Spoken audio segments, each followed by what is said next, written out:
Anda kembali menyaksikan berita utama. Saudara, mengerikan, seorang perempuan jadi korban pembunuhan. Jasad korban ditemukan di dalam karung. Mirisnya lagi, pelakunya adalah teman korban. Kenapa pelaku tega menghabisi dan memutilasi korban? 20 Oktober lalu, warga di Pelabuhan Muara Baru, Penjaringan, Jakarta Utara, digegerkan dengan ditemukannya jasad perempuan dalam karung. Jasad korban mutilasi pertama kali ditemukan oleh warga yang melihat ada kardus mengambang di danau kawasan Muara Baru. Penemuan itu lalu dilaporkan ke petugas.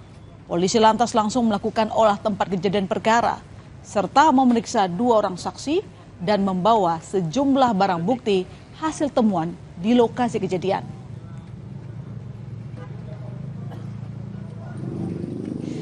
Dan untuk mencari bagian tubuh korban yang hilang, polisi mengerahkan K9 atau anjing pelacak berbekal barang bukti. Anjing pelacak terus menyisir TKP, namun upaya pencarian tak mudah. Polisi baru menemukan semua bagian tubuh korban keesokan harinya atau pada Rabu pagi. Sementara, jenazah perempuan tersebut sebelumnya sudah dibawa langsung ke Rumah Sakit Polri Kramat Jati, Jakarta Timur.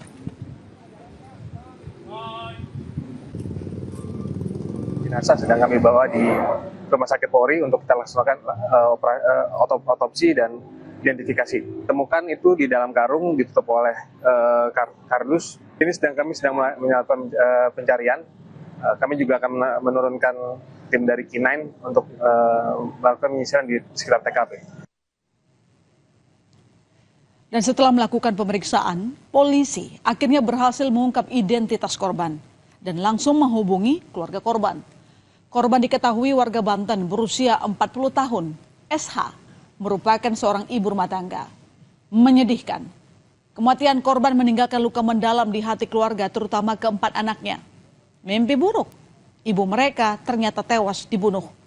Apalagi ternyata saudara, korban seorang single parent, yang artinya semasa hidupnya jadi tumpuan bagi anak-anaknya. Sidik jarinya juga didapatkanlah keterangan atau informasi bahwa korban adalah seorang perempuan yang berusia 40 tahun, ya, beliau lahir tanggal 9 April, inisialnya saudari SH. Teridentifikasi korban ini siapa, itu berusaha dihubungi dan akhirnya keluarga korban juga membuat laporan polisi terkait dugaan peristiwa pembunuhan.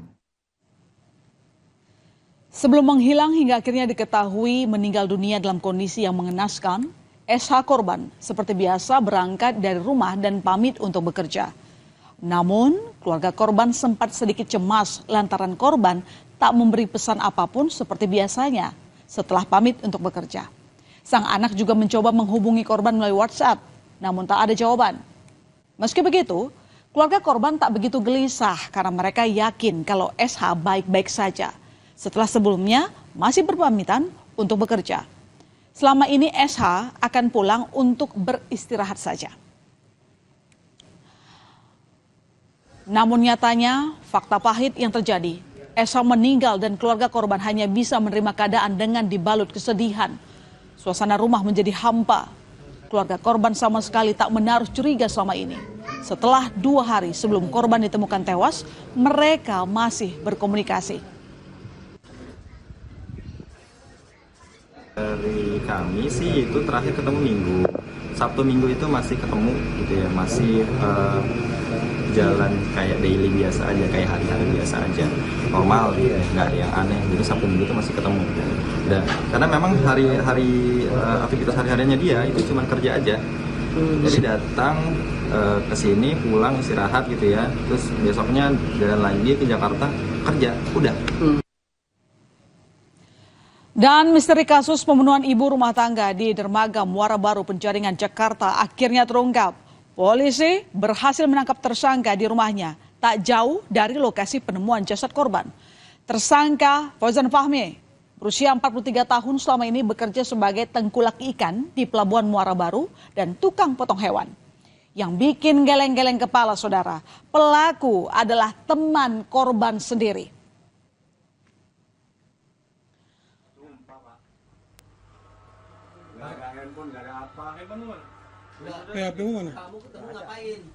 Dan inilah detik-detik penangkapan pelaku. Pelaku ditangkap di rumahnya di kawasan Penjaringan, Jakarta Utara.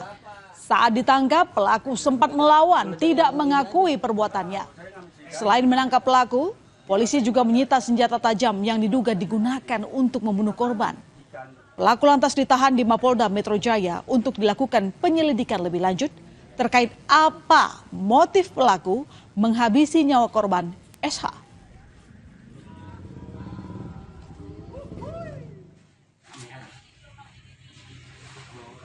Berusaha menutupi tindakannya, namun sia-sia. Aksi pelaku sebelum membuang jasad korban dibungkus dengan kardus dan karung terekam kamera CCTV.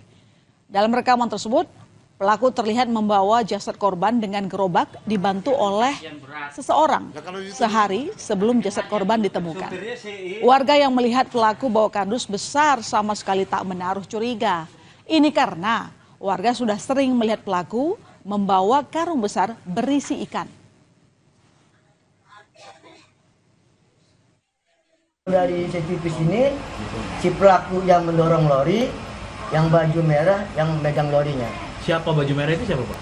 Kurang tahu saya sendiri, itu bukan warga sini. Kalau ditanya, kata dia itu yang dibawa apa, Pak? Ikan. Ya memang warga sini, dia tuh dulu usahanya ikan, dia percaya dong, namanya warga sini, apa itu ikan? Memang percaya, namanya ikan, dia orang kerja ikan tuna, apa. Nggak tahu bahwa itu mayat. Kalau tahu itu mayat, mungkin warga berteriak laporan pada malam itu. Nggak kecium bau berarti, Pak? Enggak, darah pun nggak ada.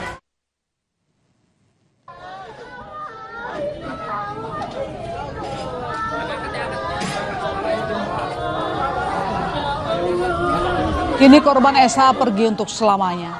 Setelah dilakukan otopsi di Rumah Sakit Polri Kramat Jati, Jakarta Timur, jenazah tiba di Curug, Kabupaten Tangerang, Banten. Luka mendalam dirasakan keluarga korban yang tak pernah menyangka SH pergi dengan cara yang mengenaskan. 4 anak korban siap tak siap harus rela hidup ditinggal pergi sang bunda untuk selamanya. Menurut tetangga, korban memang tertutup. Korban SH sibuk menghabiskan waktunya hanya untuk bekerja. Korban dikebumikan di TPU Mede Binong hari ini. Ibu tahu mah itu doang. Kalau berangkat sore sama Grab, pulang pagi. Cuman gitu doang. Ya tiap hari jalan gitu aja gitu. Tapi sering bergaul dengan tetangga atau masyarakat gitu? Belum pernah. Ya saudara, kasus ini setidaknya sudah menemui titik terang karena pelaku sudah ditangkap. Kita tinggal menunggu apa sebenarnya motif tersangka membunuh korban. Yang jelas hukuman setimpal tengah menanti pelaku. Semoga. Saudara, usai jeda informasi berikutnya di Berita Utama. Pabrik pakan ternak terbakar, 9 orang pekerja dinyatakan meninggal dunia. Sesaat lagi tetap di Berita Utama.